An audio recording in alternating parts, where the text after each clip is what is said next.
Well, welcome everybody to another segment of Lewis at Large. Yours truly, Warner Lewis from the flight deck, and of course that means some smart talk radio is in your future. In this segment, really, I've been looking forward to this. We're going to be talking to Sylvia Peterson. She has an extraordinary new retrospective workout called Laura and Me, a sex offender and victim search together to understand, forgive, and heal. It is a true story. We will let Sylvia tell us in detail what it is really all about, but it is a candid look at a life, actually two lives, and healing and reparation and maybe some closure at that. Sylvia, how are you, my friend? I am doing really well today. Thanks, Warner. Well, we appreciate you coming on with us today. Laura and Me, it is a very, very interesting, candid work. If you would give our Lewis at Large listeners a little bit of a setup, tell us a little bit about what you do professionally and what was the story behind writing this book. Well, professionally, I'm a chaplain for a fire department, and my husband and I pastor a small church that meets at the fire department so that firefighters and their families can worship together on Sundays. The book was generated from some questions that I had. You know, I think we all wonder, why do pedophiles target young, innocent children? It seems like every time I turn on the radio or the television or I read a newspaper, we know that another child has been harmed, another sex offender is released into our neighborhood, or someone else has been arrested and the charges are pending. And for me, that's happening every day in the media. And I wanted to know why, but not in an intellectual way. I had searched for the answer to that since I was 7 years old, because that's when my Grandpa Ed molested me. And finally, I had an opportunity to meet someone who might be able to give me the answers. And her name is Laura Faye McCollum. She is the only woman in Washington State labeled as a violent serial pedophile. A lot of men, only one woman. And despite decades of molesting children, she wasn't convicted until 1990 when she raped an 18-month-old child and nearly suffocated her with a pillow. Laura's institutional chaplain asked me to consider meeting with her, providing some gender-based socialization because she's being held with over 200 male sex offenders, and he felt she would benefit from sitting down and being able to talk to a woman. And I figured this was my chance. All I needed to do was psychologically take her apart until she answered my one question: how do people become monsters like you? That's quite a question. And you've touched on actually a subject I actually wanted to explore with you next, and that is, and this isn't meant to be a political question as much as just maybe observation, particularly from where you sit. Is it reasonable to assume, or would you agree that in general, at least in American culture, male sexual predators are considered monsters and aggressive and evil? Their female counterparts may have some evil to them, but they almost themselves are looked at as, quote, confused or victims. Do you agree with that? I absolutely agree with you about that. There are only 4 women in the United States that are considered violent serial pedophiles. It's a very rare label for a woman. And I think we let women off a little bit easy, not just with sexual crimes, sometimes with other crimes also. We don't really know what to do with a female pedophile. It just boggles the mind that someone who was born wired to be nurturing could do something that horrible. Is in your opinion, well, maybe it's facts, are there my understanding is, and again, you're the expert here, but I would assume that many times male or female, the sexual predator has had some history in the past. Absolutely. 100%. Okay. So there is, unfortunately, there's lineage here. There's legacy going on here. Mm-hmm. Did you find what is so unique here is I was curious as to when you first met Laura. What were you feeling? Were you nervous? Were you angry? Were you anxious? What were you feeling? I was terrified of her. I mean, she came in. She's kind of short and stocky and rough. You know, she came in her gray institutional sweats and a gray and white T-shirt with food running down the front of it, and all she wanted to do was go back and forth to the smoking patio. And she represented everything that I was terrified of and everything that I hated about people. So she kind of fulfilled some stereotypes you already had. Yeah, oh, she did. Okay. And actually, Warner, I would sit down and I'd talk to her for our 3 hours, and many, many times I would get back to the car, and I was so upset I couldn't remember how to drive home. I would just sit in the parking lot until I could remember. How much of it do you think, again, and it had been a number of years, decades, since the abuse had happened to you. I can't imagine ever letting that go. As you look back on your life, Sylvia, how did it play itself out, just in general terms? If you have some specifics, great, but if not, in general terms, how did it change the orientation? How did it change trust factor? How did it change your interaction with all kinds of people? Mm-hmm. You know, each of us experiences life differently, and we internalize our environments in diverse ways. The long-term effects of abuse are also very unique. For me, and what I learned is that when children are sexually abused, it carves a hole into that child's soul, and sometimes I can feel mine. It's just kind of right below my rib cage, and that is where my addictions formed. When I eat large amounts of sugar, there's always a moment when it starts to take effect, and I feel this sort of fluttering pleasure in that deep, jagged cavity left by Grandpa Ed. And even momentary relief justifies anything that it costs me. And it's not simple for survivors of sexual abuse because that deep, malignant hole is desperate and it's controlling and it supersedes absolutely everything.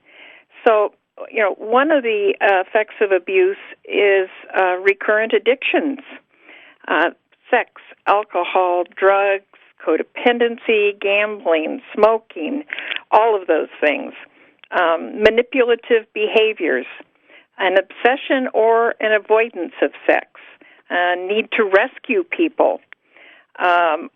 I'm surprised at how many of my friends who are nurses are also sexual abuse survivors. Inappropriate control in social situations. I have to be in charge because it's the only way I feel safe. An inability to develop healthy relationships. And I lately have become aware that people who either abuse pets or other people would go onto that list. But that's just a sample of an extraordinary long list. There is one more thing that is consistent in all people who have been abused. Both Laura and I experienced it when we began meeting, and that is that neither one of us had any belief in our own worth. That is a theme that I have heard many, many times, that it is totally destroying of self-worth and value, or Yes. It's the ultimate devaluing experience. Do you know, well, of course you do, things happened to you when you were 7, when you were younger. What about Laura? Oh, Laura, do you want to hear Laura's history? You tell the part that you think's relevant. Absolutely. Yeah, she was the last of 9 children. born to violent, alcoholic parents. Their neglect was extreme. The kids were fed once a day. There was no heat in the house, no water for bathing. They all had lice.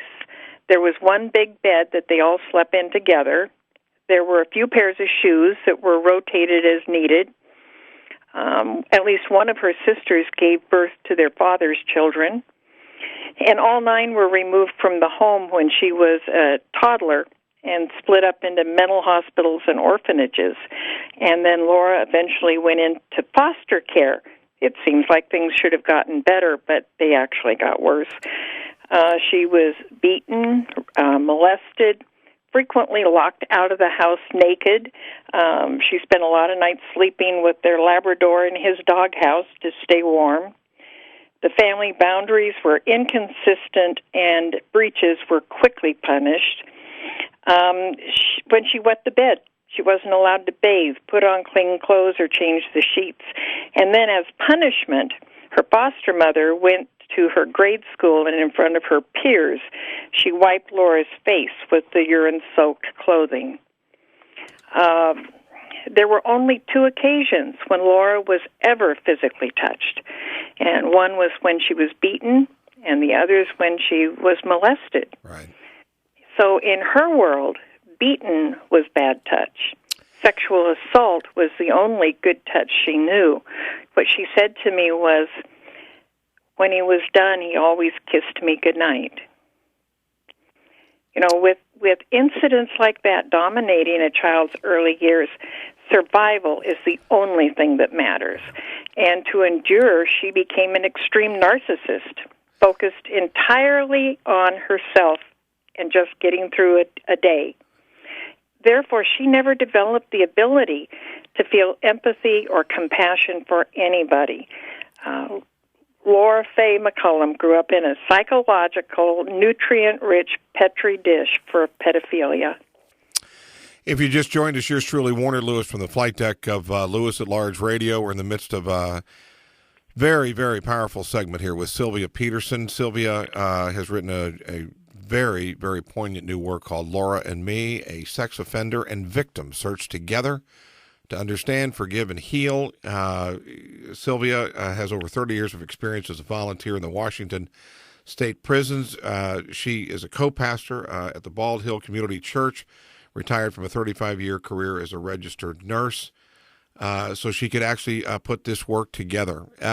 Sylvia, Laura's story, probably the extreme, but not atypical, is it? Unfortunately, it's not. There were many times I would go back and that night at home sit in the dark and just cry. For myself, for what happened to me, but also what happened to Laura, and what I knew was happening right there, that moment, to hundreds of other children. And I felt so hopeless for them.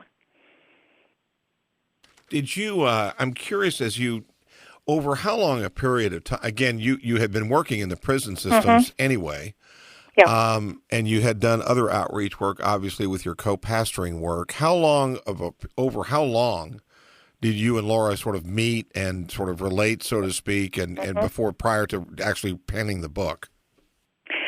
She and I started meeting in 2002. And the book chronicles that first year together, during which we finally began to have some breakthroughs for both of us. And then I continued to see her for another 8 years. My husband, who is an excellent chaplain, was asked to take the position at the institution where she's being held. And at that time, actually, after he took the job, he was informed that I could no longer see Laura. We couldn't write, talk on the phone, or see each other. No closure, no saying goodbye. As of that day, we were to have no contact. And that was 3 years ago.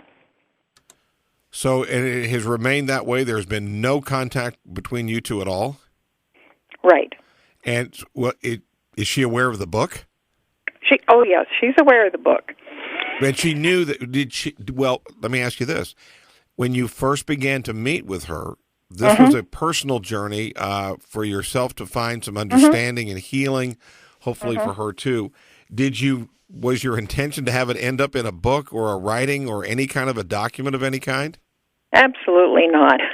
Okay. I did not intend to write this story. However, after 9 years of visits, both Laura and I realized that we had been on an extraordinary journey together. And she, in fact, had sent me her autobiography so that I could weave it into the book. And early on in that first year, she said, if you ever write a book about us, Sylvia, can you tell them that we aren't all monsters? That must have been an incredibly difficult moment for you. It was. But Laura is not a monster. She's a human being who is the result of the most extreme abuse I have ever heard of happening to a child. That doesn't make her a monster, but it makes her absolutely broken on the inside. Sylvia, is it possible for you to think of your grandfather now as not a monster? Yes. In the same way? Yes, it's interesting. One of the characteristics of sex offenders is that they have no ability to feel any empathy or compassion for others. That's how they can offend and not feel bad about it. They're incapable of putting themselves in the place of their victims and saying, oh, this is a terrible thing. That was certainly true with Laura. However, in order for me to go back and forgive my grandfather, I had to be able to see the humanity in him. And without knowing about his childhood or his family values, I needed to be able to see him as a person, not as a monster. And forgiveness began at that point. And that really, for me, had to do with seeing Laura as a human being and being able to transfer that to what I thought about my grandfather. What about what happens to Laura long term? Laura finished her prison sentence, and 3% of the sex offenders in Washington State are then reassessed by the prosecuting attorney and a whole bunch of forensic analysts, and they are transferred to what's called the Civil Commitment Center on McNeil Island, which is an island just right off the coast between Olympia and Seattle, Washington. And they are held there under civil commitment, similar to a psychiatric commitment to a mental hospital. Process looks a lot the same. And they are held there until the state deems that they can be released and are not a threat at all to the public. Laura needs to stay there. She needs to remain there for the rest of her days. You're fully convinced of that? Yes. There's no real chance you feel that she can operate on the outside, so to speak? I'm not even saying that she would offend again if she was released, but our culture at this time is so over-sexualized that she would be triggered and tortured every single day, everywhere she looked. It would be extremely difficult. She has stages that she can go through to get more privileges, and she got to the point where she was allowed an outing with 2 guards and a ankle bracelet and me, and I was able to meet her at Walmart. And she was terrified, absolutely terrified. We bought a pair of shoes, and then she wanted to go home. And for her to now make an adjustment to be out into society, I don't think will happen. Do you think that, and again, this is a little bit beyond the scope, but in the same realm, in America, how is this issue more light is being shined on it, and it's coming out more. Is that helping? Is this problem getting worse? And beyond that, where do we fall in, like, say, a continuum based on countries around the world, do you think? I don't know how we would rate with the other countries. That's interesting. I'm going to go back and research that. Thank you, Warner. Okay. What I do know is that our current society isn't safe for children. And, we're horrified when a child is molested. We stand up and we scream and we say, how can this terrible thing have happened? And yet, we don't do the things necessary to make our world safer for children. The sexualization and objectification of women and children is extreme at this time. And we need to quit supporting that. Don't buy the jeans that are advertised on children in erotic poses. Don't drink the beverages that are commercialized by women in revealing clothes. Sex is everywhere we look.